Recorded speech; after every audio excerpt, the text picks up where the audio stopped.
everyone, welcome to NV Coachings. What is it IB?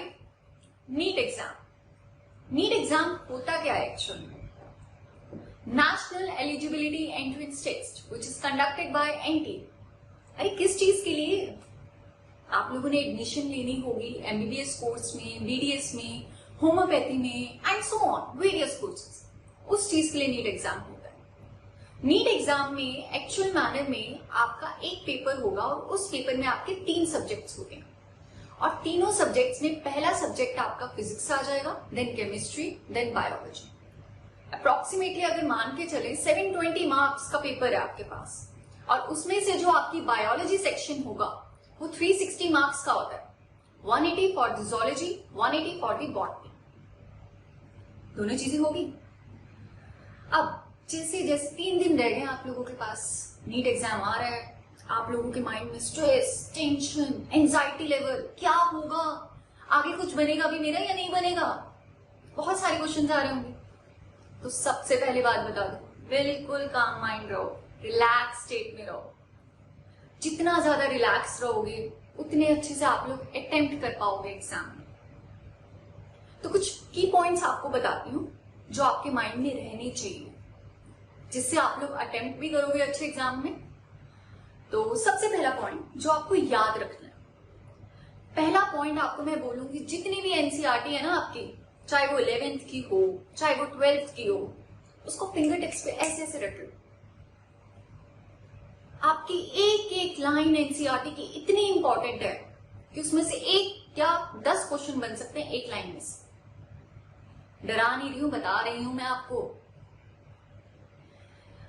And जब आपने NCERT पूरी prepare कर ली, अच्छे से रिवाइज कर रहे हो आप लोग, देन आपको उसके प्रीवियस ईयर क्वेश्चन सॉल्व करने हैं.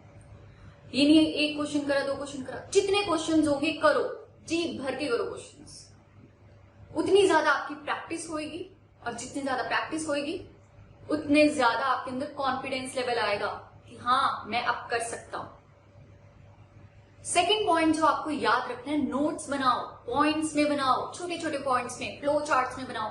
कार्टून के नाम से याद रखो, ठीक है, या फिर कुछ खाने पीने के नामों से याद रखो, वो तो आजकल चर्चा में ही है आप लोगों के सामने. अगर ऐसे इंटरेस्टिंग चीजों से नाम याद रखोगे ना, आप लोगों के लिए स्टडी इजी हो जाएगी. जितना भी रिविजन कर रहे हो ना, आप लोगों के लिए आसान हो जाएगा. थर्ड मोस्ट इंपॉर्टेंट थिंग, जो आपका वीकर सेक्शन है उस चीज के ऊपर कंसेंट्रेट करो. अगर उस चीज के ऊपर फोकस करोगे तो सही रहेगा. जो चीज हो चुकी है हो गई, आपने जितना प्रिपेयर करना था आप कर चुके. अब आपको उसमें से निकालना है कि आपका कौन सा वीकर सेक्शन है, जिस चीज के ऊपर आपको फोकस करना है उस पे करो. जो आपको आता है दैट्स वेल एंड गुड, जो नहीं आता उस चीज पे focus. Last point, most top priority जो आपकी है, your health, your sleep cycle. अब आजकल बच्चों के माइंड में इतना कुछ चल रहा है कि नीट एग्जाम आ रहा है, नींद नहीं आ रही, मुझे क्या करूं, मैं क्या करूं.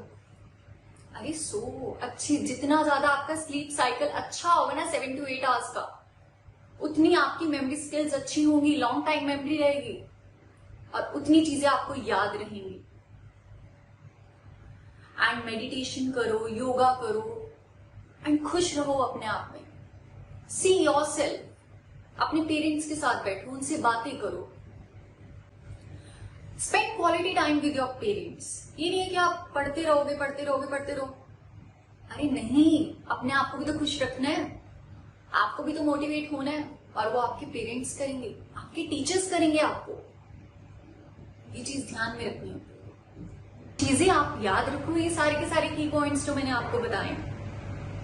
और एग्जाम में बिल्कुल भी मत घबराना. All the best.